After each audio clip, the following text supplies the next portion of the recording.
Nunca imaginé que un simple descuido, olvidar colgar el teléfono, revelaría tantas verdades ocultas. En el momento en que escuché las palabras de mi madre deslizarse por el auricular, sentí como mi estómago se retorcía. Su voz era afilada e implacable, llamándome fracasado, alguien que nunca llegaría a nada, como si hubiera ensayado esas líneas durante años. Mi pecho se tensaba con cada insulto, y me quedé paralizado por la incredulidad. Siempre había sospechado que estaba decepcionada de mí, pero era la primera vez que escuchaba tan claramente ese desprecio venenoso. Por un momento, pensé que podría ser un malentendido, quizás una conversación dirigida a otra persona. Pero entonces dijo mi nombre, clara e inconfundiblemente, y mis ilusiones se hicieron añicos. Miguel nunca ha sido más que una carga. Siempre tan sensible, tan débil. Si su padre lo viera ahora. Había pasado mi vida adulta intentando acercarme a ella, convencido de que si trabajaba incansablemente, nuestra relación podría sanar. Ahora, me daba cuenta de que había una herida mucho más profunda de lo que jamás me había atrevido a imaginar. Me quedé ahí, con el teléfono en la mano, con el pulso martilleando en mis oídos. Mi reflejo en el espejo del pasillo parecía conmocionado. Una parte de mí quería hablar, gritar que había estado pagando la hipoteca de la familia durante años, que había sacrificado más de lo que ella podía saber. Pero no dije ni una palabra. El dolor de la traición era demasiado crudo, y no podía enfrentarme a ella, al menos no todavía. Esa tarde de mayo en Madrid era especialmente calurosa. El pequeño ventilador de mi apartamento en lavapiés apenas movía el aire sofocante mientras yo permanecía inmóvil, aferrado al teléfono, escuchando cómo mi madre despedazaba años de mi esfuerzo en una conversación con mi tía Carmen. ¿Te puedes creer que me pide gratitud?, continuó ella, su voz mezclándose con el ruido distante de los coches en la Gran Vía. Como si fuera extraordinario que un hijo ayude a su madre viuda. En mis tiempos, eso era lo normal, lo esperado. Mi tía murmuró algo inaudible, probablemente alguna frase conciliadora. Siempre había sido la pacificadora en la familia, la que intentaba suavizar los bordes afilados de mi madre. No, Carmen, no intentes defenderlo, respondió mi madre con severidad. Miguel siempre ha sido igual, promete mucho, entrega poco. ¿Me recuerda tanto a su padre en eso?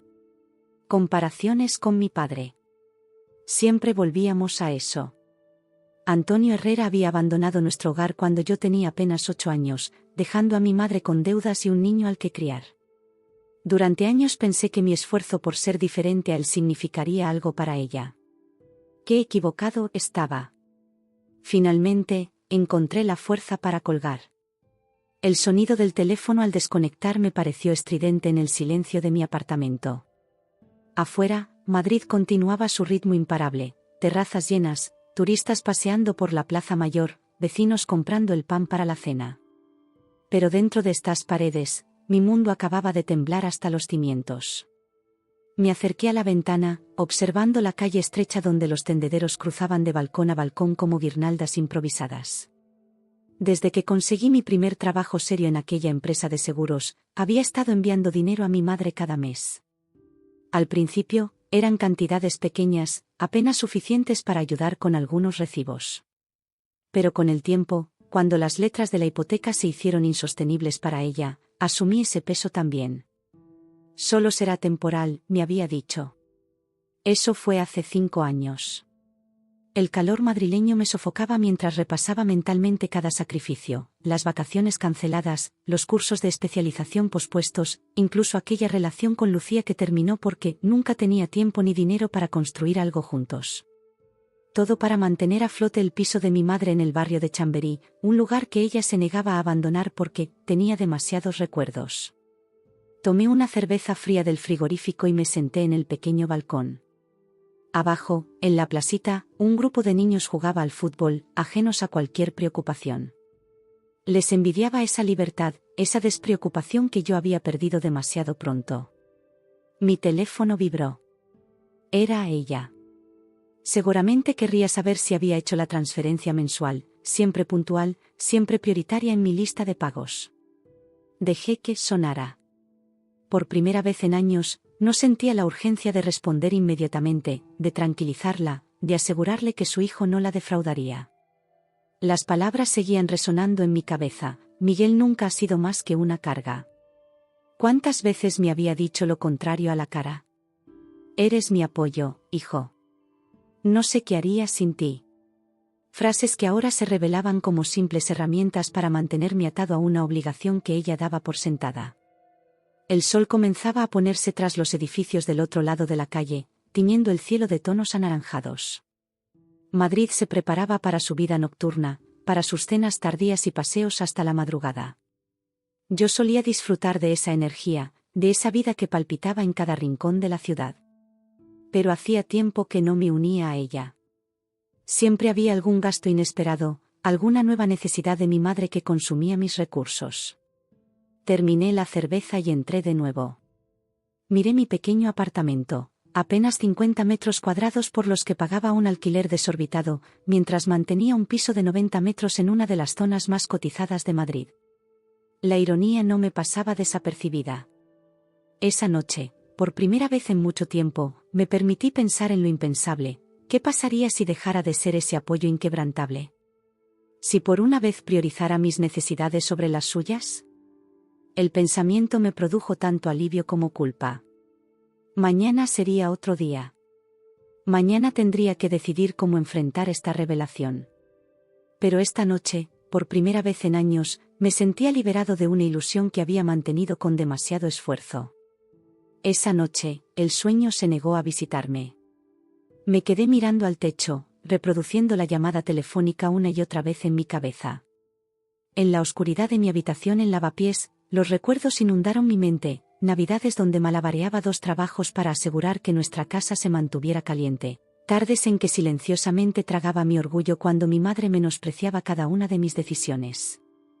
Alguna vez creí que mi lealtad y apoyo económico ablandarían su actitud, pero ahora veía que su desprecio era implacable. Pagar la hipoteca se había convertido en mi propósito vital durante un tiempo. Mi madre, enfrentada a deudas crecientes después de que mi padre nos abandonara, recurrió a mí como la última esperanza de la familia.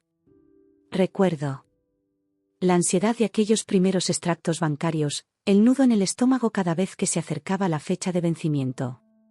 Aún así, lo conseguí, recortando todo, desde actividades de ocio hasta comodidades básicas, solo para que nuestro hogar familiar siguiera siendo nuestro. Mi madre rara vez me lo agradecía, pero me decía a mí mismo que era suficiente saber que estaba ayudando. El reloj de mi mesita marcaba las 3 de la madrugada cuando me levanté y me serví un vaso de agua. Desde mi ventana, Madrid dormía, apenas interrumpida por algún taxi ocasional o los últimos juerguistas regresando a casa. La ciudad que tanto amaba, y que apenas disfrutaba. Una pregunta persistente me carcomía: ¿por qué no podía mostrar al menos un atisbo de gratitud? A pesar de hacer todo lo posible por mantenernos a flote, nunca pude escapar de sus críticas. No importaba cuánto dinero aportara o cuántas facturas pagara, ella encontraba nuevas formas de culparme por las dificultades de la vida. Era agotador, mental y emocionalmente. Y ahora, sus insultos susurrados habían despojado la última capa de civilidad a la que me había estado aferrando. Recordé la primera vez que recibí un sueldo decente, tras acabar la universidad y conseguir ese puesto en la aseguradora.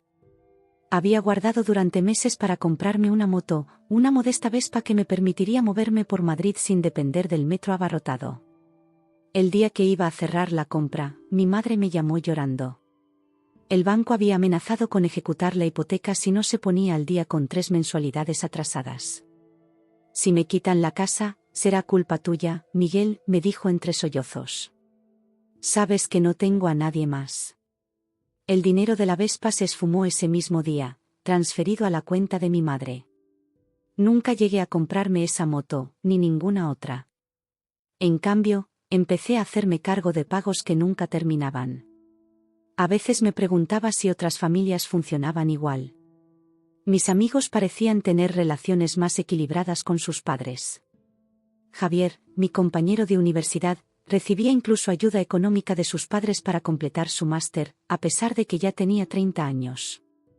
Rosa, mi vecina del quinto, hablaba de cómo su madre cuidaba de sus hijos para que ella pudiera trabajar, negándose a aceptar dinero a cambio. ¿Era yo quien tenía una visión distorsionada de las obligaciones familiares? Me senté en la pequeña mesa de la cocina con mi ordenador portátil. Abrí mi cuenta bancaria y revisé los movimientos de los últimos años. Las transferencias a mi madre formaban una columna interminable: hipoteca mamá, seguro hogar mamá, derrama comunidad, préstamo reforma cocina. Miles y miles de euros que habían salido de mi cuenta mientras yo seguía viviendo en un piso minúsculo con un alquiler que me asfixiaba. Hice cálculos rápidos. Con lo que había gastado manteniendo su piso en Chamberí, podría haber dado la entrada para comprar mi propio apartamento. O haber completado aquel máster en marketing digital que tanto deseaba. O incluso haber ahorrado para montar el pequeño negocio con el que fantaseaba desde la universidad, una librería especializada en novela gráfica, mi pasión secreta que nunca había compartido con ella porque los cómics son cosa de niños, como me recordaba constantemente. El amanecer empezó a filtrarse por la ventana, iluminando las paredes desconchadas de mi apartamento. 5 años pagando la hipoteca de una casa donde no vivía, mientras la mía se caía a pedazos. La ironía resultaba dolorosa. Me preparé un café fuerte y me duché con agua fría para despejarme. Era domingo, pero sabía que no podría dormir. Decidí salir a caminar. Las calles de Madrid comenzaban a despertar, los barrenderos limpiando los restos de la noche anterior, las persianas metálicas de las panaderías subiendo ruidosamente, algún corredor madrugador aprovechando las horas frescas. Mis pasos me llevaron inconscientemente hacia Chamberí. En 40 minutos estaba frente al edificio de mi madre, un bloque señorial de los años 50 con una fachada bien conservada y un portal de mármol. Desde fuera, nadie imaginaría las tensiones que se escondían tras esas ventanas con visillos impecables. No subí. No estaba preparado para enfrentarla todavía. En cambio, me senté en un banco en la plaza cercana, observando cómo los vecinos salían a comprar el pan o el periódico dominical. Vi a doña Pilar, la vecina del segundo, que siempre me saludaba efusivamente. Tu madre tiene mucha suerte de tener un hijo como tú, solía decirme. Me pregunté qué pensaría si supiera lo que yo había escuchado ayer. Mi teléfono vibró. Otro mensaje de mi madre: ¿cuándo vas a venir? Tengo un problema con la caldera. No funciona bien el agua caliente. Ni un buenos días. Ni un por favor. Solo la expectativa de que acudiría a solucionar su problema como siempre hacía.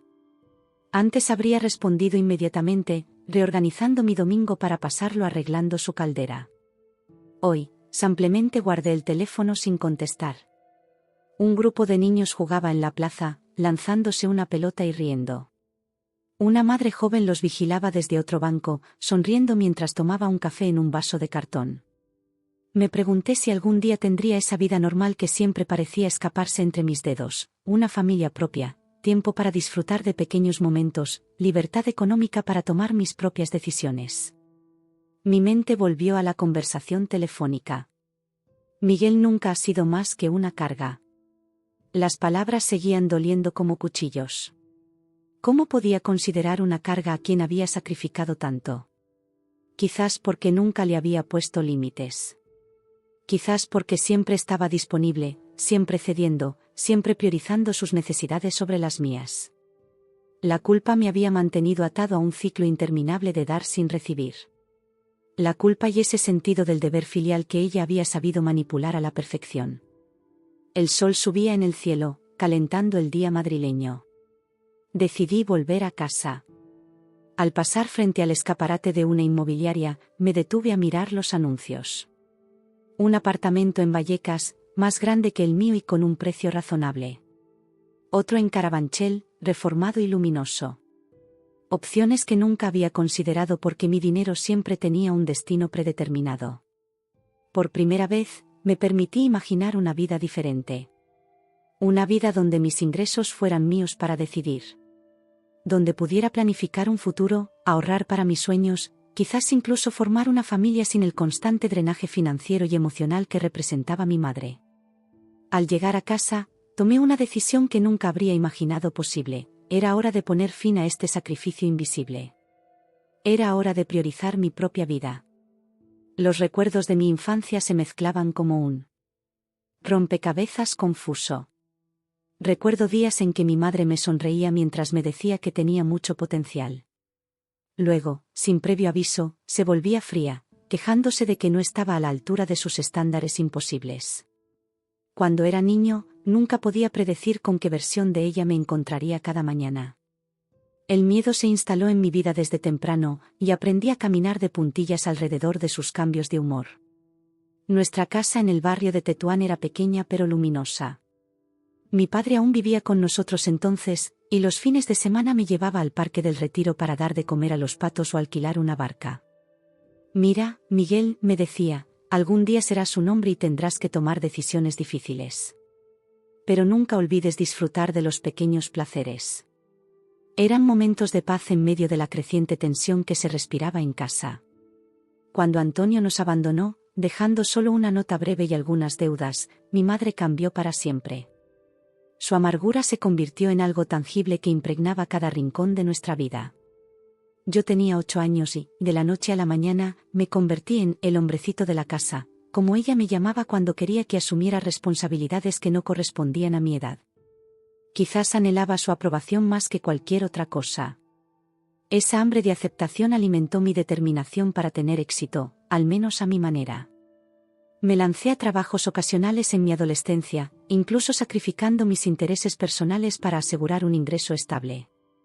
Cada vez que me reprendía por no hacer lo suficiente o por no ganar dinero lo bastante rápido, me esforzaba más. Mirando atrás, me pregunto si sus palabras eran solo una excusa conveniente para que me convirtiera en el proveedor incansable, alguien tan desesperado por complacer que permitía que se aprovecharan de él. Recuerdo mi primer trabajo serio.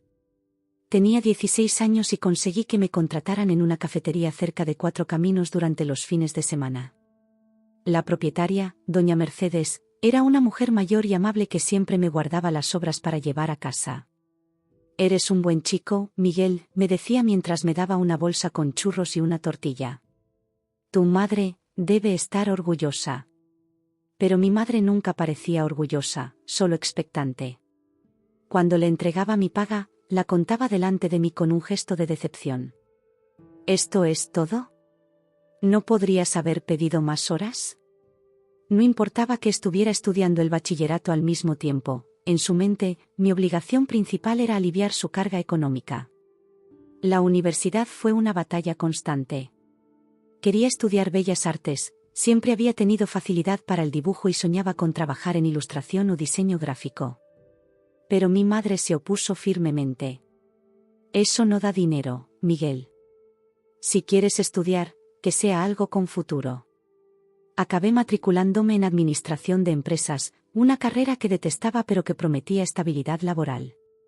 Durante esos años, compartía piso con otros estudiantes en Moncloa. Era un espacio pequeño y destartalado, pero representaba mi primera experiencia de independencia. Aún así, cada semana viajaba a Tetuán para llevarle dinero a mi madre y ayudarla con las tareas domésticas. Mis compañeros de piso no entendían por qué nunca me unía a sus salidas nocturnas o viajes de fin de semana.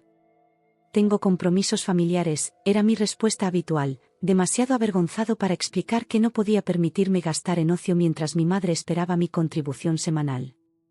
Hubo momentos de rebelión, por supuesto. Como aquel verano en que decidí apuntarme a un viaje a Barcelona con mis amigos de la facultad. Había ahorrado durante meses, haciendo horas extras en la tienda de electrónica donde trabajaba a tiempo parcial. Cuando le dije a mi madre que me iría una semana, su reacción fue devastadora. «Así que prefieres malgastar tu dinero en fiestas mientras tu madre apenas puede pagar las facturas», me dijo con ese tono que mezclaba perfectamente la decepción y la acusación. «Tu padre haría exactamente lo mismo. La sangre nunca miente». La comparación con mi padre era su arma definitiva. Antonio Herrera, el hombre que nos había abandonado, el egoísta, el irresponsable. Ser comparado con él era el peor insulto posible. Cancelé el viaje y entregué el dinero para cubrir un recibo pendiente del gas. Mis amigos dejaron de invitarme después de un tiempo.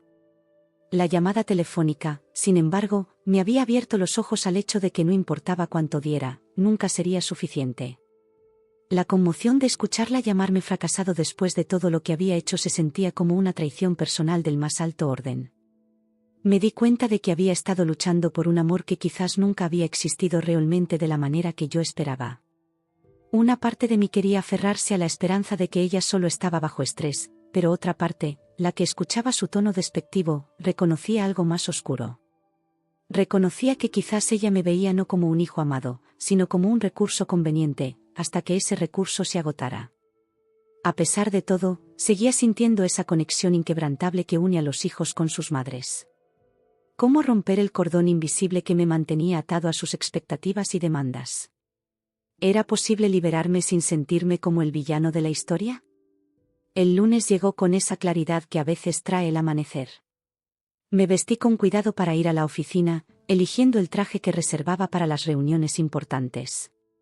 Hoy tomaría decisiones que cambiarían el curso de mi vida. En mi escritorio, redacté un correo electrónico a mi director solicitando una reunión urgente. Llevaba años posponiendo una conversación sobre mi desarrollo profesional, temiendo siempre que cualquier cambio en mi situación laboral pudiera afectar mi capacidad para apoyar a mi madre. Pero hoy era diferente. Hoy pensaba en mi futuro. La reunión fue sorprendentemente bien. Alberto, mi jefe, llevaba tiempo queriendo ofrecerme un puesto en la nueva sucursal de Barcelona. Siempre has sido de los mejores del equipo, Miguel, pero te faltaba ambición, me dijo mientras me mostraba los detalles del traslado. Me alegra ver que finalmente estás pensando en grande. Un nuevo comienzo en Barcelona. Lejos de Madrid, lejos de las expectativas aplastantes, lejos de la culpa constante. El salario era significativamente mejor, y aunque el coste de vida en Barcelona era alto, por primera vez en años ese dinero sería para construir mi propio futuro, no para subsidiar el pasado. Llamé a mi casero para informarle que no renovaría el contrato de alquiler que vencía el mes siguiente.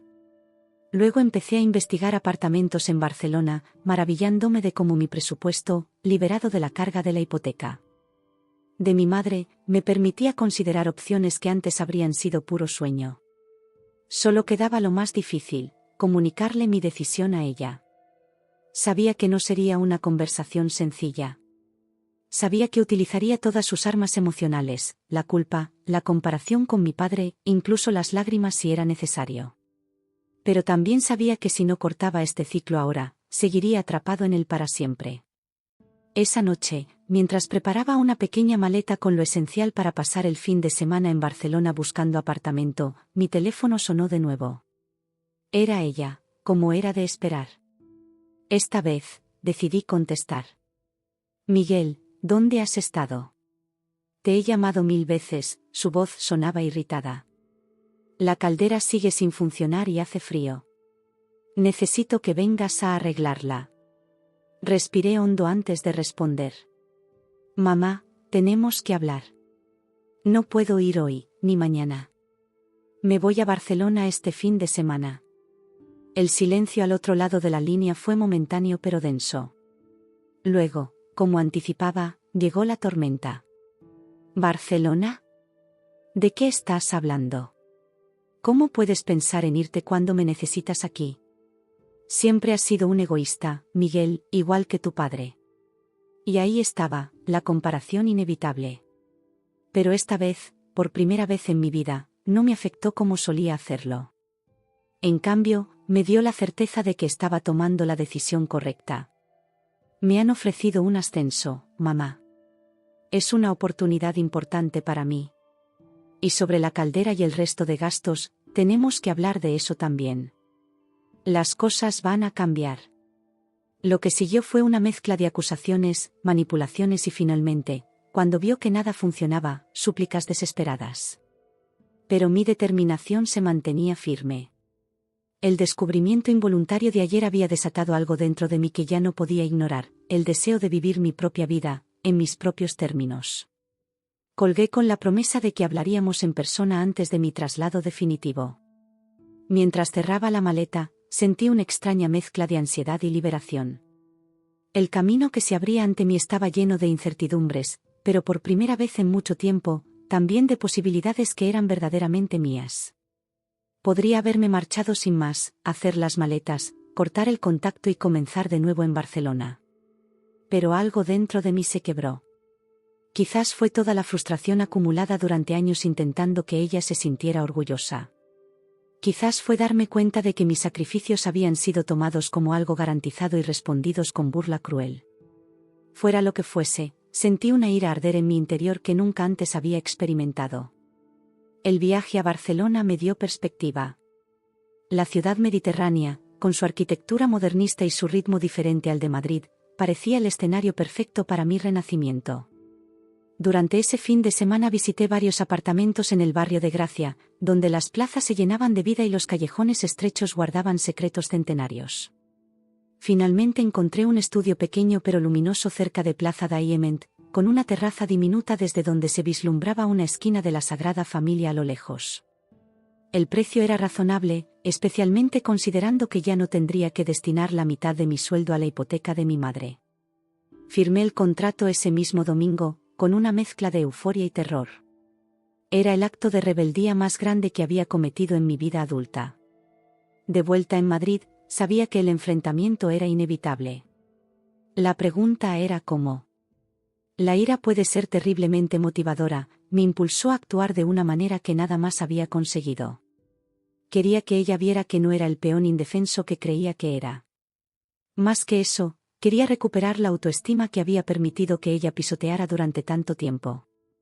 Cada palabra despectiva que alguna vez había pronunciado resonaba en mi mente como un grito de guerra, empujándome hacia una decisión que alguna vez consideré impensable.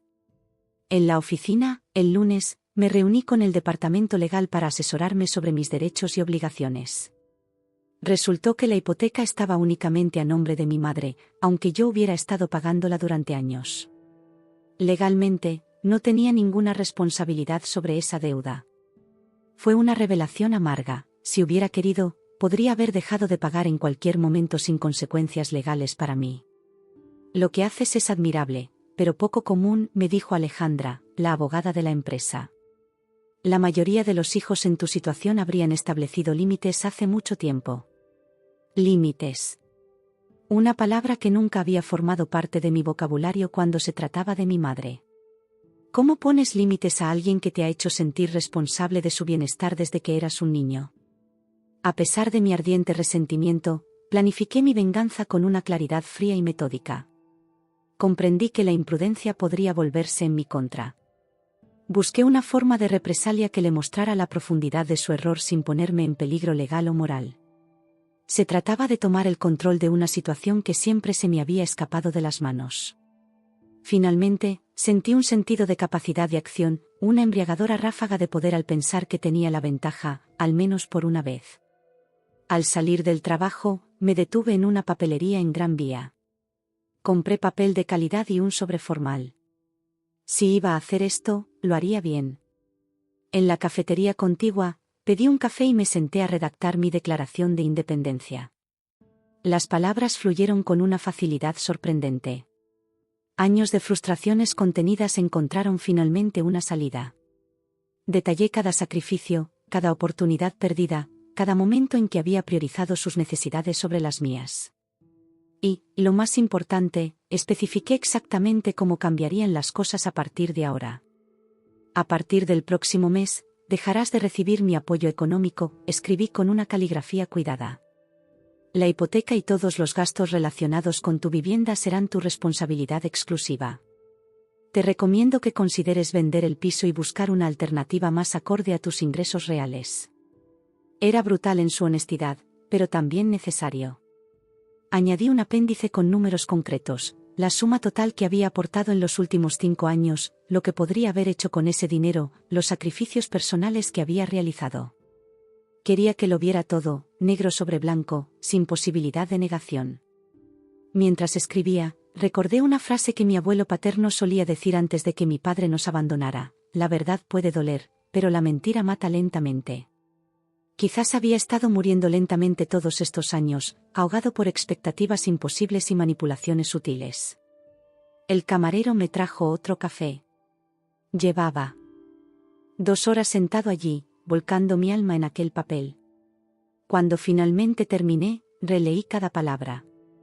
No había insultos ni ataques personales, solo hechos y consecuencias. Era lo más digno que podía hacer, aunque mi instinto más primitivo quisiera causarle el mismo dolor que ella me había infligido.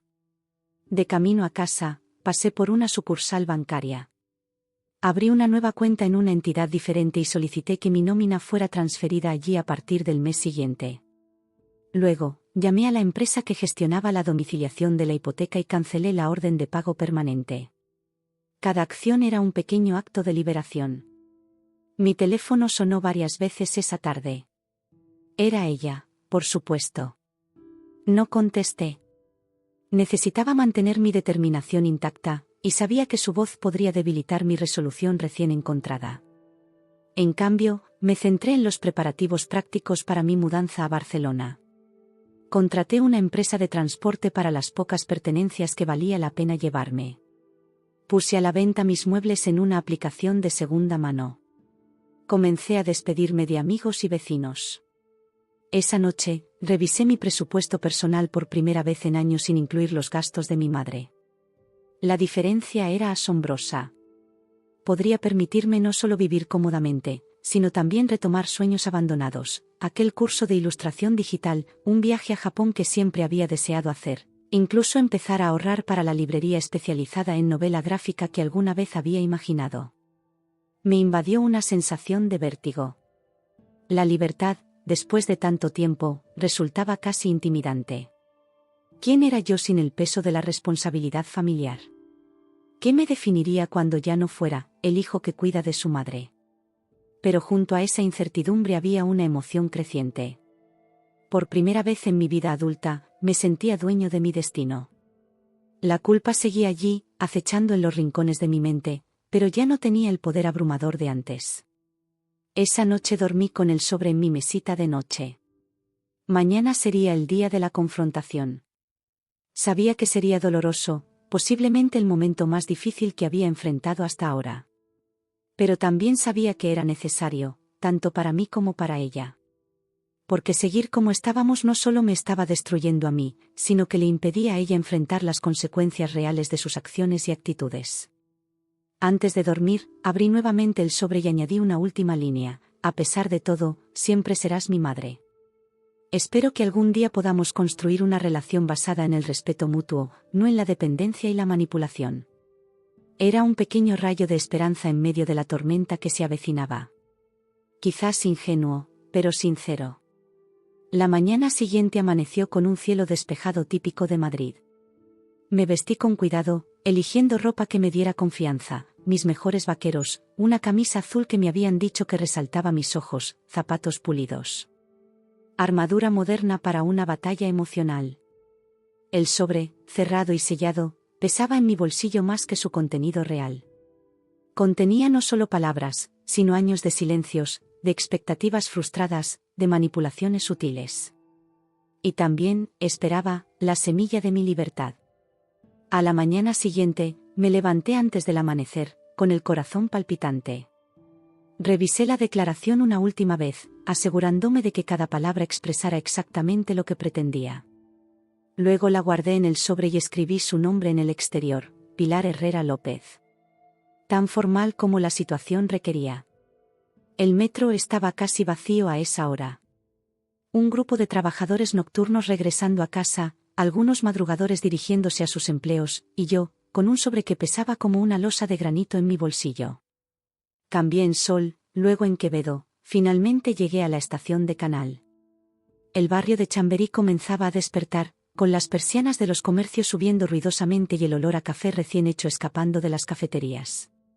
Caminé lentamente hacia su edificio, repasando mentalmente lo que diría.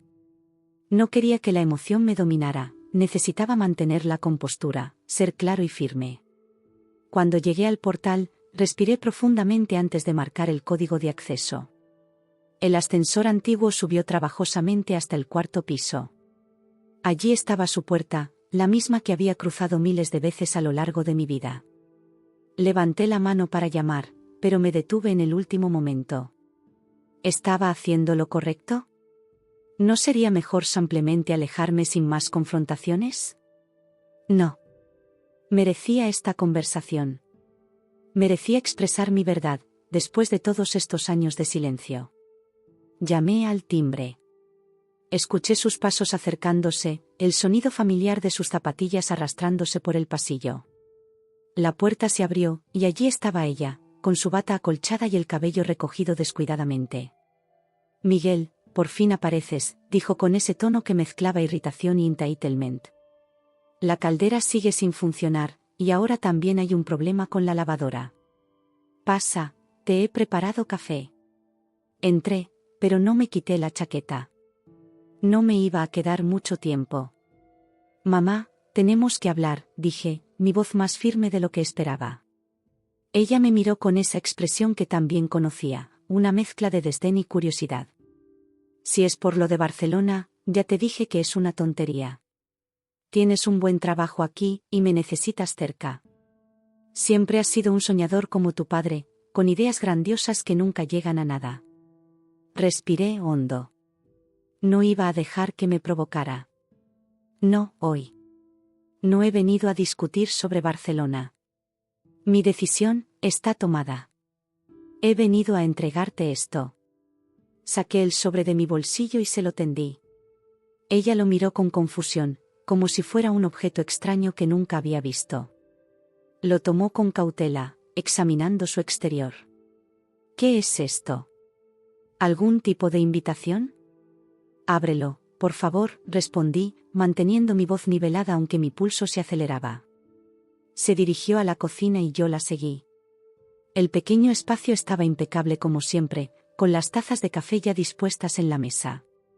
Algunos hábitos son difíciles de romper, incluso en este momento de confrontación, una parte de mí apreciaba ese gesto cotidiano. Ella se sentó, abrió el sobre con cuidado y desplegó las hojas. Comenzó a leer, su expresión cambiando gradualmente. Vi cómo sus ojos se ensanchaban, cómo su boca formaba una línea tensa. El color abandonó su rostro mientras avanzaba por las páginas. Yo permanecí de pie, sin tocar el café que había servido.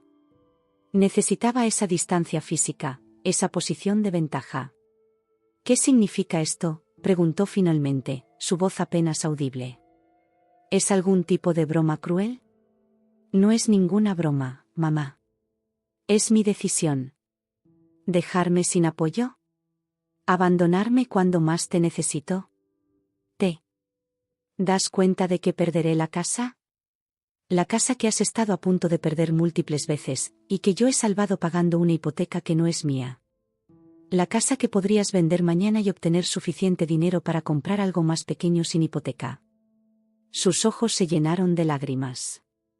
Durante un momento fugaz, casi me dejé conmover. Pero entonces recordé la conversación telefónica, sus palabras despectivas, años de manipulación emocional. Endurecí mi corazón. «Siempre has sido un ingrato», dijo, cambiando de táctica. Las lágrimas se secaron tan rápidamente como habían aparecido. «Después de todo lo que he sacrificado por ti. Te cuidé cuando estabas enfermo, te alimenté, te crié sola cuando tu padre nos abandonó. Y te estoy agradecido por eso, mamá. Pero eso no justifica años de abuso emocional y explotación financiera. No justifica que me llames fracasado a mis espaldas mientras aceptas mi dinero con la otra mano». Su rostro cambió.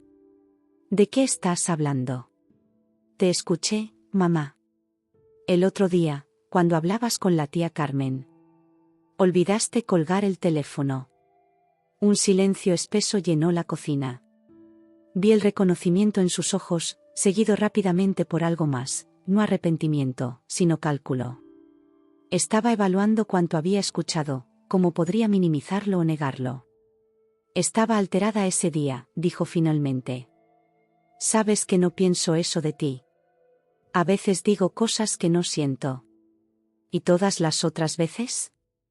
¿Cuándo me comparas constantemente con papá? ¿Cuándo desprecias mis logros? ¿Cuándo exiges mi ayuda como si fuera tu derecho?» Se levantó bruscamente, la silla raspando contra las baldosas. «No tienes derecho a hablarme así. Soy tu madre. Y yo soy tu hijo, no tu cuenta bancaria ni tu esclavo emocional». Avanzó hacia mí, su rostro contraído por la ira. «Si te vas, si dejas de ayudarme, no quiero volver a verte. ¿Me entiendes? Estarás muerto para mí». El ultimátum que esperaba, el arma nuclear en su arsenal. Antes, Esas palabras me habrían devastado. Ahora, solo confirmaban que estaba haciendo lo correcto. Lo entiendo, respondí con calma. Y acepto esa consecuencia. Su expresión cambió nuevamente, esta vez a incredulidad. Nunca había imaginado que yo podría aceptar su amenaza final. No lo dices en serio, balbuceó. Eres mi hijo. Me necesitas. Te quiero, mamá. Siempre te querré. Pero ya no te necesito de la forma que crees. Y definitivamente no necesito tu desprecio ni tu manipulación. Me dirigí hacia la puerta. Ella me siguió, su tono ahora desesperado. Miguel, no puedes hacerme esto. No puedo permitirme los pagos yo sola.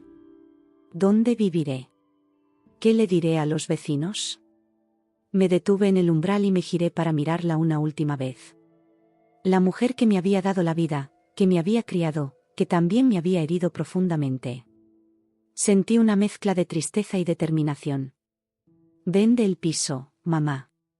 Usa el dinero para comprar algo que puedas permitirte. Consigue un trabajo, aunque sea a tiempo parcial. Tienes solo 55 años, estás perfectamente capacitada. Y cuando estés lista para tener una relación basada en el respeto mutuo, llámame. Mi puerta siempre estará abierta para eso. Sus ojos se entrecerraron. Eres exactamente como tu padre. Un cobarde que huye cuando las cosas se ponen difíciles. Sonreí ligeramente. No, mamá. Soy exactamente lo contrario. No estoy huyendo. Estoy enfrentando algo que debería haber enfrentado hace mucho tiempo. Cerré la puerta suavemente tras de mí. En el pasillo, escuché un golpe, probablemente había arrojado algo contra la pared, seguido de sollozos. Mi corazón se encogió, pero mis pies siguieron moviéndose. Bajé las escaleras en lugar de esperar el ascensor. Al salir del edificio, el sol madrileño me recibió con toda su fuerza. La ciudad bullía de vida a mi alrededor, madres llevando a sus hijos al colegio, ancianos paseando lentamente hacia el mercado, oficinistas apresurándose con sus cafés para llevar. La vida cotidiana, simple y compleja a la vez. Sentí una emoción extraña, una mezcla de pérdida y libertad. Había hecho lo más difícil que jamás había tenido que hacer. Había establecido un límite con la persona que más poder emocional tenía sobre mí. El camino por delante sería complicado, lleno de momentos de duda y quizás arrepentimiento. Pero por primera vez en mucho tiempo, era mi camino. Mi elección. Saqué mi teléfono y marqué un número. Alberto, soy Miguel. Quería confirmar que acepto el puesto en Barcelona. Sí, puedo empezar la semana que viene. Mientras caminaba hacia el metro, sentí como se aflojaba un nudo que había llevado en el pecho durante años. Respiré profundamente, saboreando el aire como si fuera algo nuevo y fresco. En cierto modo, lo era. Era el aire de un futuro que ahora, finalmente, me pertenecía. Una vez entregada mi notificación, una parte de mí esperaba un alivio inmediato, como salir de una habitación sofocante hacia el aire fresco. En cambio, me encontré luchando con emociones contradictorias, culpa por abandonarla, ira porque ella me había empujado a tales extremos, y una extraña sensación de liberación.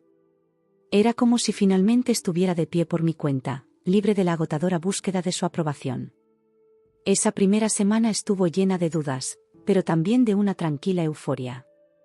Por primera vez, podía vivir para mí mismo. El traslado a Barcelona se produjo con sorprendente rapidez. La empresa me facilitó un apartamento temporal mientras me instalaba, pero yo ya había firmado el contrato de alquiler en Gracia. Mis escasas pertenencias cupieron en una furgoneta pequeña, años de priorizar las necesidades de mi madre sobre las mías habían mantenido mis posesiones al mínimo. Mi nuevo hogar era modesto pero luminoso. Un estudio con una cocina americana, un baño pequeño pero funcional, y aquella diminuta terraza que se convirtió rápidamente en mi rincón favorito. Desde allí, podía ver un fragmento de cielo barcelonés entre los edificios modernistas, y por las noches, las luces de la ciudad formaban un tapiz acogedor. La primera semana, mi teléfono no dejó de sonar. Mi madre alternaba entre llamadas furiosas y mensajes suplicantes. Escuché cada mensaje de voz, sintiendo cómo oscilaba entre la rabia y la desesperación. Nunca incluían una disculpa. Aún así, sentí que la balanza del poder había cambiado. Por primera vez en mi vida, ya no estaba a merced de sus manipulaciones. Esa constatación me tranquilizó, recordándome que alejarme era un acto de autopreservación, no de crueldad. Después de una semana de intentos, el teléfono dejó de sonar. Me pregunté qué estaría haciendo, si habría comenzado a adaptarse a la nueva realidad o si estaba planeando alguna nueva estrategia para recuperar el control sobre mí. Llamé a mi tía Carmen, la única persona de la familia con quien mantenía una relación relativamente sana. Está enfadada, claro, me dijo Carmen con su franqueza característica. Pero también asustada. Nunca ha tenido que valerse por sí misma. Tu padre la dejó cuando era joven, y luego tú asumiste ese rol. No sabe cómo existir sin alguien que la sustente. ¿Crees que he hecho mal?, pregunté, la culpa asomando nuevamente. No, Miguel. Creo que has hecho lo que debías hacer hace años. Solo lamento que haya llegado a este punto para que tomaras esa decisión. Sus palabras me reconfortaron. Carmen siempre había visto la dinámica tóxica entre mi madre y yo, pero respetaba demasiado los límites familiares para interferir directamente. Mi nuevo trabajo en la sucursal barcelonesa resultó estimulante. Tenía más responsabilidades, un equipo a mi cargo, y por primera vez, sentía que mi talento era reconocido. Alberto, mi jefe en Madrid que había impulsado mi traslado, me llamaba regularmente para ver cómo me adaptaba. Siempre supe que tenías potencial, Miguel, me dijo en una de esas llamadas. Solo necesitabas creer en ti mismo. Las semanas se convirtieron en meses. El otoño catalán trajo consigo lluvias suaves y atardeceres espectaculares. Comencé a explorar la ciudad, descubriendo pequeños restaurantes en el Born, librerías escondidas en el Raval, playas tranquilas más allá de la Barceloneta. Barcelona me acogió como si hubiera estado esperándome toda la vida. Un día, navegando por internet, encontré información sobre un curso de ilustración digital en una escuela cercana a mi apartamento. Sin pensarlo dos veces, me inscribí. El primer día de clase me sentí fuera de lugar, rodeado de veinteañeros con talento natural y experiencia. Pero la profesora, Claudia, una ilustradora reconocida con una energía contagiosa, me tranquilizó. El arte no entiende de edades ni de caminos lineales, me dijo cuando expresé mis dudas. Algunos llegan tarde, pero traen consigo una riqueza de experiencias que los más jóvenes todavía no poseen. El curso se convirtió en el punto culminante de mis semanas. Cada jueves por la tarde, dejaba atrás el traje y la corbata y me sumergía en un mundo de color y creatividad. Mis primeros intentos fueron torpes, pero gradualmente, encontré mi estilo, algo entre lo realista y lo fantástico, con una paleta de colores que Claudia describió como sorprendentemente melancólica pero esperanzadora. En clase conocí a Elena, una arquitecta que, como yo, estaba reinventándose. Comenzamos tomando café después de las clases, discutiendo técnicas y compartiendo referencias. Pronto, esos cafés se extendieron a cenas, paseos por el barrio gótico, visitas a museos. No sabía si estábamos construyendo una amistad o algo más, y por primera vez en mi vida, me permití disfrutar de la incertidumbre sin presionarme para definir la situación. Una tarde de diciembre, recibí un correo electrónico inesperado de mi tía Carmen. Tu madre ha puesto el piso en venta, escribió. No quería decírtelo, pero creo que deberías saberlo. Está considerando mudarse a Valencia, donde vive su prima Lourdes. La noticia me impactó. Una parte de mí había esperado que eventualmente vendiera el piso, como le había sugerido. Pero otra parte se sorprendió de que realmente lo hiciera. Era un paso práctico, uno que demostraba que quizás estaba comenzando a aceptar su nueva realidad. Navidad se acercaba, la primera que pasaría solo. Elena me invitó a unirme a su familia en Tarragona, pero decliné amablemente. Necesitaba este tiempo conmigo mismo, para reflexionar sobre el año transcurrido y lo que había aprendido. La noche de Nochebuena, mientras preparaba una cena sencilla, mi teléfono sonó. Era un número desconocido. Dudé, pero contesté. ¿Miguel? La voz de mi madre sonaba diferente. Más pequeña, menos autoritaria. Hola, mamá, respondí, sintiendo una ola de emociones contradictorias. ¿Cómo estás? Hubo una pausa, como si ella tampoco supiera cómo proceder con esta conversación. Estoy adaptándome. He vendido el piso. Me mudo a Valencia el mes que viene. Carmen me lo contó. Creo que es una buena decisión. Otro silencio. Luego, he estado viendo a alguien. Una psicóloga. Carmen insistió. Esto sí me sorprendió. Mi madre siempre había desdeñado la terapia, considerándola cosa de débiles. ¿Y cómo va eso? Es difícil. Me hace preguntas que nunca quise responder. Sobre tu padre, sobre cómo te crié, sobre mis propios padres. Su voz tembló ligeramente. No siempre me gusta lo que veo cuando miro hacia atrás. No sabía qué decir. Esta vulnerabilidad era tan ajena a la imagen que tenía de ella que me dejó momentáneamente sin palabras. No espero que me perdones, continuó. Sé que te hice daño. La psicóloga dice que tengo que aceptar la responsabilidad de mis acciones si quiero tener alguna posibilidad de reconstruir nuestra relación. Aprecio que me lo digas, respondí cautelosamente. Y me alegra que estés buscando ayuda. De verdad. ¿Cómo estás tú? ¿Barcelona es como esperabas? La conversación cambió a temas más ligeros. Le conté sobre mi trabajo, sobre el curso de ilustración, incluso mencioné a Elena, aunque sin entrar en detalles. Ella me habló de sus planes en Valencia, de un trabajo a tiempo parcial que había conseguido en una tienda de ropa. Era la conversación más normal que habíamos tenido en años, quizás décadas. Antes de colgar, ella dijo algo que nunca olvidaré. Tenías razón, Miguel. Merecías vivir tu propia vida. Lamento haber intentado impedírtelo durante tanto tiempo. No era una disculpa completa, pero era un comienzo. Un pequeño paso hacia algo que podría, algún día, parecerse a una relación sana. Esa noche, sentado en mi terraza a pesar del frío, reflexioné sobre cómo había cambiado mi vida en apenas 6 meses. Había pasado de ser un hombre atrapado en una dinámica tóxica a alguien que finalmente tomaba las riendas de su destino. El camino no había sido fácil ni lineal.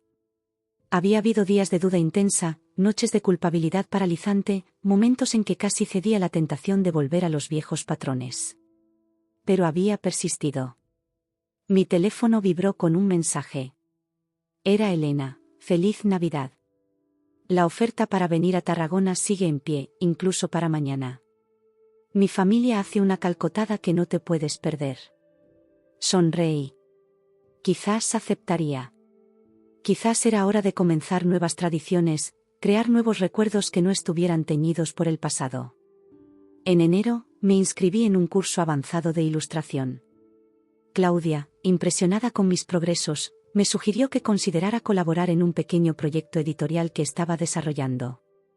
Tienes un estilo distintivo, me dijo. Y tus ilustraciones cuentan historias propias. También comencé a explorar la posibilidad de abrir una cuenta de ahorros específica para mi sueño de la librería especializada en novela gráfica. Ya no parecía una fantasía irrealizable, sino un objetivo a largo plazo pero alcanzable. Mi madre se mudó a Valencia como había planeado. Comenzamos a hablar regularmente por teléfono, conversaciones breves pero significativas. En Semana Santa, me invitó a visitarla. Acepté, con una mezcla de aprensión y esperanza. Su nuevo apartamento era pequeño pero acogedor, con vistas al jardín del Turia. Pasamos un fin de semana cauto, navegando esta nueva dinámica con cuidado, como exploradores en terreno desconocido. Un año después de mi mudanza a Barcelona, regresé a Madrid por trabajo.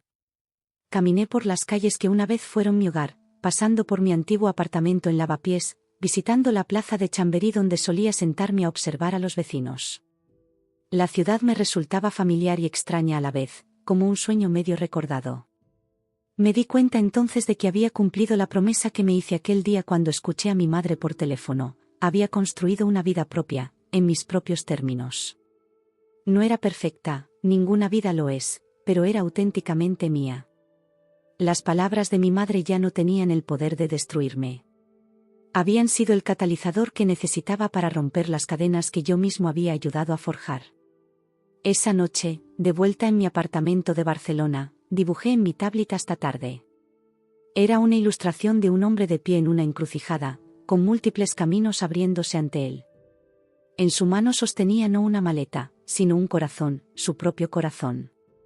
Lo titulé Un futuro reescrito. Lo último que hice antes de dormir fue enviárselo a mi madre, con un mensaje sencillo: estamos aprendiendo. Su respuesta llegó casi inmediatamente: sí, lo estamos. Era apenas el comienzo de un largo proceso de sanación, pero por primera vez, sentí que ambos caminábamos en la misma dirección. Y eso, después de todo lo ocurrido, parecía un pequeño milagro.